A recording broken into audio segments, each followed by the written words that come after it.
All right, number 30. We're doing problems number 30 through 39. Again, this is going to be practice final for Algebra 2. Coming back down here, we left off on problem 29. That's why we are on number 30. End behavior. So I always ask myself, what is my leading coefficient? Is it positive or is it negative? And this one is going to be negative. So I'm going to write out the words negative. All right. And this packet again? All right. It'll have that word negative on it. And then I ask myself the question, what is the power of that leading coefficient? And the power is odd, so this is going to be negative odd. Oh, it's this. So again, your coefficient, is it positive or is it negative?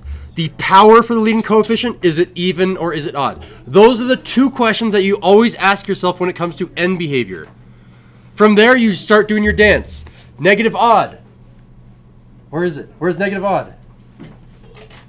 Negative odd. Odd means your right hand, or sorry, negative means your right hand is down, and odd means they're flip-flop. So negative odd looks like this: right hand down, left hand up.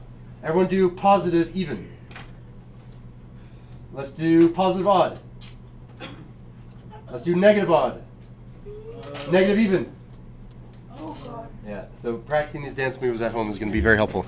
Yeah, so negative odd, again, we have our right hand is down, our left hand is up. So our end behavior says, as we go, I'm drawing it just to help us, but the general answer that you should be looking for is the limit as, well, I don't think you do limits. I think it's as x goes to negative infinity, so that means left, right? As I go to the left, y goes to positive infinity. For those of you watching the YouTube video, I apologize for that loud sound. And then from here, we need to do, as I go, yeah, this is from the left, I'm going up. So that's how to translate that. The other one is you need to say what's happening to the right. So I'm going to say this one is to the right. I don't know who threw that, but don't throw things in my class. Right means as x goes to positive infinity, the y value goes to, this also needs to be down, and down means negative infinity. So you're looking for 1 and 2. Those are the things in the multiple choice answers. All right, well, after another fire alarm, let's go ahead and do number 31. Again, the question is, this leading coefficient, is it positive or is it negative? And the answer is it is positive. The number out front is a positive 1, and then is it an even or an odd power? And the answer is it is an odd power. So everyone, do the dance for positive odd. Ready, go. No. Right hand up, left hand down. Yep, positive odd is right hand up, left hand down, so it looks like that. And you need to describe that.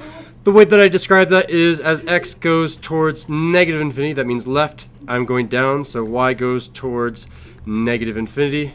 And as x goes towards positive infinity, y goes towards positive infinity. All right, so that was number 30 and 31. Know your dance moves. We're on to number 32. So we need to convert between this exponential form and turn it into radical form. The way that you do that is the top number stays on the right. This bottom number is going to be the index that goes on the left. Oh, thank you. I'll stamp that and give it back to you as soon as I can. So that means that I have an index of 3 and I have 4b, all of this to the power of 4. You can write it like this, or you could write it like this. There are two answers this way. You can say the cube root of 4b, that was a bad b, 4b to the power of 4. Both of these are the same answer. You choose whichever one you like the most. Although on the actual final, it's going to be multiple choice, so you might see either one of those. They're the same answer. All right, so our notes for this one that are the tricky bit, I guess this one is a good example to do because it actually has the tricky part. So again, this 2, the bottom number goes to the left, this top number goes to the right. So the answer that you will not see is something that looks like this. The second root of 6k to the power of 1. You will not see this. What you will see is the square root of 6k. Again, if I have a 1 on the right hand side, a power of 1, I don't write anything. If I have an index of 2, I don't write anything. Both of those become hidden. So the final answer that you should be looking for is just the square root of 6k. On to number 34. Oh.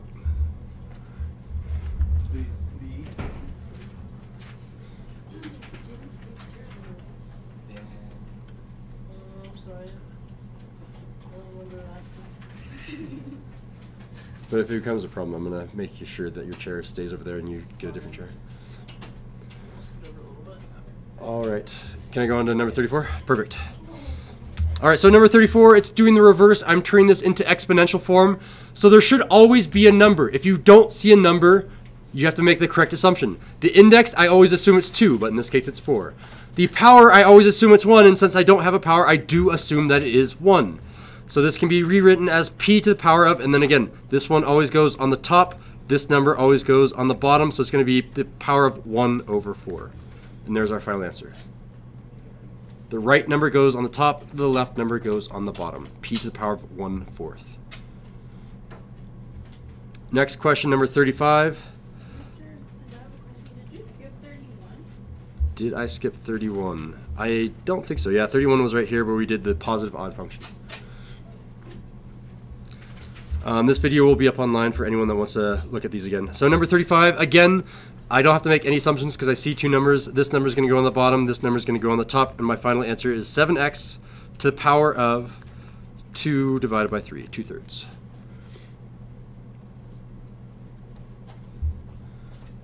All right, on to number 36. All right, now we have to do a bunch of simplification using lots and lots of rules of exponents. So first I see that I have bases that are the same and I'm multiplying, which means I'm going to add the power of -2 and -2. So my first rewriting is going to be 2 to the power of -4. That's all going to be divided by, okay, I have a power to a power. That's going to be multiplying. So 3 times 2, this is going to be 2 to the power of 6. And then I still have all of this thing to the power of 2. So I think you can do 2 different paths from here. You can say, okay, I can distribute that 2 here and here first, or first I can subtract -4 minus 6, or -4 minus 6. I'm going to subtract first. I think it's a little bit easier. So when I do that, I'm going to say this is going to be to the power, or 2 to the power of -4, and I'm going to subtract 6, and that's still all to the power of 2. I'm just subtracting because I'm dividing the bases. From here, I actually have to do the subtraction. When I do the subtraction, this is going to be, I kind of do a keep, change, change, keep it, change it, change it. So it's really a -4 plus a -6, and that's going to be 2 to the power of -10. All of this to the power of 2. My final step that I have to do is I have a power to the power. So this is going to be 2 to the power of -20. I multiply. Yes, question? You said that your answer should contain only positive exponents? Oh. It's gonna be negative, right? Yeah, so that is not the answer. I have to do one final step. My one final step is you have to know your rule, and I'll write it off to the side because it's the most forgotten rule. We'll write it up right here. The rule states that if I have something like x to the -a, that's equal to 1 over x to the positive a. So if you ever have a negative exponent, write it as a fraction, move it to the denominator, or move it to the numerator, just move it to the other side of the fraction and make it positive. So this is the same thing as 1 all over 2 to the power of positive 20. And there is our final answer.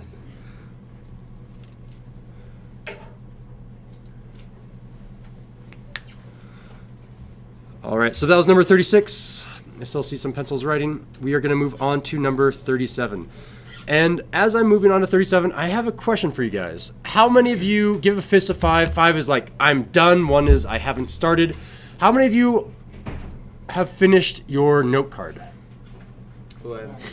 Note card. 1, I haven't started. 5, I am finished. So now can I get my packet? Yeah. I'm gonna give you 2. All right. So, okay, raise your hand if you still need a blank piece of paper. And if your hand is up, you can just come get it right now. if you want. Or you can get it after we're done with the notes. It's up to you guys. I don't know what to write on it. Write each and every one of these problems if you want. Every single time I give you a rule like this where I say x to the negative a is equal to 1 over... Oh, what did I just write there? Who wants to correct this for the teacher error point? Ellery? It should be x to the a. It should indeed be x to the a. So let me come and grab my eraser tool. I don't know why I wrote a to the a. It should be, oh whoa, x to the power of a. So if I ever give you a rule like that, or if you need to write down your dance moves, or anything that you kind of are taking from the notes to synthesize a bunch of these problems on one rule, that's what you would want on your note card. And if you don't know what to write on your note card, just write every single one of these problems. I'm just going to switch the numbers on you guys. Not exactly. I'm not going to make this same exact structure, but it's going to be very, very similar. All right, I am on to number 37. The numerator, I cannot do anything to yet. I'm going to leave that as 2 to the power of 2. The denominator, I can add. If I'm multiplying the bases, I'm really adding their exponents. So negative 1 plus 0, so this is 2 to the power of negative 1. And that's still all to the power of 4. My next step is I'm going to have a same base divided by the same base, so I'm really going to subtract the powers. 2 to the power of 2 minus the negative 1. And that's still all to the power of 4. Again, whenever you have the same base and you are dividing, you're really subtracting the powers. Almost done here. I have a negative whenever negatives kiss or touch, however you want to think about it. They turn into positives, so it's 2 plus 1, so I really have 2 to the power of 3. Oh, my computer just froze. What's going on? Tablet, there you go. 2 to the power of 3, and that's all to the power of 4. My last and final step here, I have a power to the power. I'm going to be multiplying, so it's 2 to the power of 12. That is my final answer. I ensured that the power is positive. If I had a negative, I would have had to use that same rule again. And that was number 37. We have 2 more questions left, and we're done with this practice final. Are you pumped for Star Wars, Mr. Sindel? I'm very excited. Question, Ellery. There's nothing about I, like the invisible shadow unit up here. I figured out how to put it on, but because I didn't put it on the practice final, I can't put it on the real final. That would be unfair to you guys. I would love to put I to the power of 379, and you tell me if it's 1, 0, or 1, negative 1, I, or negative I, but I forgot to put it on the practice final, or I couldn't figure it out at the time. Make And it an extra credit question. should I make it an extra credit question? How many of you would prefer What that? is the question? What are we talking about? So if I give you a problem like I to the power of 123, and you told me, oh yeah, that's definitely equal to I, or something like that, and I made the extra credit, since I didn't make it part of the actual final, would you guys be okay with that? Yeah. All right, I will try to add that as extra credit if I remember. All right, our last 2 questions. Our second to last question, I need to solve this equation using the rules of exponents. So I need the same base on the left and the right. If the bases are the same, which they aren't, but if they were the same, I could just set their powers equal to one another. That's the only way that these sides can be equal to one another. So I have to rewrite 64 as 2 to the power of something, and then all of that to the power of negative 3m. On the right-hand side, I can't do anything yet. That's still 2 to the power of 5. So the question is 2 to the power of what is 64? And you can look at Arrow's poster in the top left corner of the cubbies up there. She wrote all the powers that you'll need to know for the final. Beverly, 2 to the power of? 6. It is indeed 6. 2 to the power of 6 is 64. And then from here, I have a power to the power, which means I'm multiplying. 2 to the power of 3 times negative 6 is negative 18. And then don't forget that m. And that's equal to 2 to the power of 5. From there, I just need to set their exponents equal to one another because the bases are the same. Therefore, the exponents must be the same if they're equal to each other. So negative 18m must be equal to 5. And now I've boiled it down into an Algebra 1 problem. That's like the second problem on their final, which is solving one-step equations. The way that we do that is I just divide whatever's in front of the m, do the inverse operation, divide both sides by negative 18, and my answer is m is equal to negative 5/18. Will they be like these? The ones that were here were like not as complicated as some of the ones that we had on the practice. Will they be like this? They won't be like square roots and stuff like that for the last 2. I don't think there will be square roots. I'm going to try my hardest to make the difficulty the same difficulty as the practice final. All right, number 39, that is the harder one because I have fractions. And fractions by nature are just a little bit more challenging. We have less of a background in them. So number 39, I need a same base. So 4 squared is 16. Okay, so 4 can't get to 8, but all of them could have a base of 2. 2 to the power of 2 is 4. So I just rewrote that 4. I now need to rewrite the negative v, so to the power of negative v, times 2 to the power of 2. I just rewrote this 4. And now I need to write that to the power of 3v. That's the entire left-hand side, rewritten with a base of 2. The right-hand side is going to take a little bit more work, but I'm going to leave that as a fraction still. 1 over 2 to the power of something. 2 to the power of 3 is 8. 2 times 2 times 2 is 8. 2, 3 times is 8. And this is still all to the power of negative 2v minus 3. I've rewritten everything with a base of 2. I now need to simplify it so I don't have fractions and I only have one exponent. Oscar? For the final, Yes. are you going to have to fill in like a bubble sheet? Yes. Okay. That way I can just take a picture and tell you what your score is within like 2 seconds. From here, I have a power to the power. I'm going to multiply 2 times negative v, and I get 2 to the power of negative 2v. On the right-hand side, or I guess the next term, I have another power to the power, so I'm going to multiply again. 2 to the power of 6v. On the right-hand side of the equal sign, I now need to turn this into a negative power. Again, you're using that same rule. It's like the cousin of the rule that we just wrote before. If I have 1 over x to the power of a, that's equal to x to the power of negative a, and I did write that correctly this time. I can make this a negative power by bringing it to the numerator. Essentially, it's just x to the negative a over 1. I'm flipping it. I'm taking the reciprocal. Well, not really reciprocal, because if this was 2, I couldn't make the 2 down there. But there it is. There's our rule. All right, so that means this is really going to be 2 to the power of negative 3. And that's all to the power of negative 2v minus 3. I have one more step to do on both sides before I can actually set their exponents equal to one another. My next step, if I'm multiplying the same base, I'm really adding their exponents. So I'm adding negative 2v and 6v, which are like terms. They have the same variable with the same power. So that means I have 2 to the power of 4v. That's the left-hand side. The right-hand side, I have a power to the power, and this one is a little bit tricky because, yes, you are multiplying, but I'm multiplying that negative 3 and distributing it into each of these 2 terms.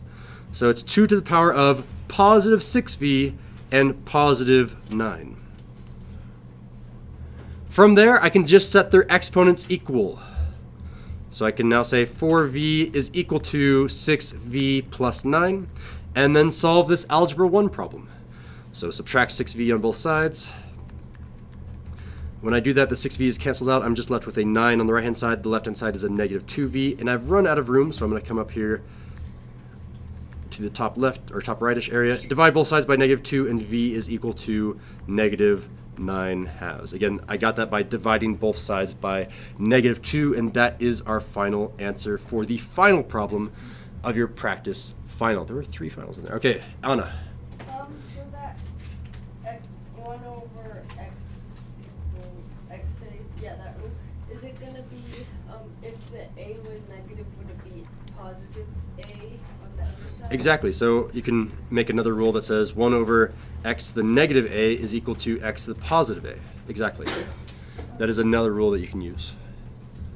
As long as you flip-flop the variable, the exponent becomes, you multiply it by negative 1. Yep, good questions, good questions. Other questions?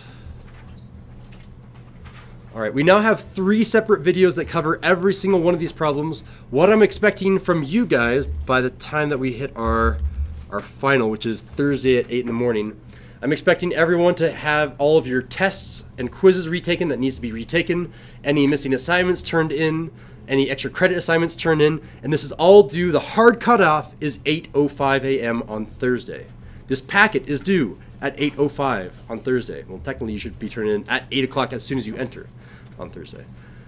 Questions for Mr. Sindel?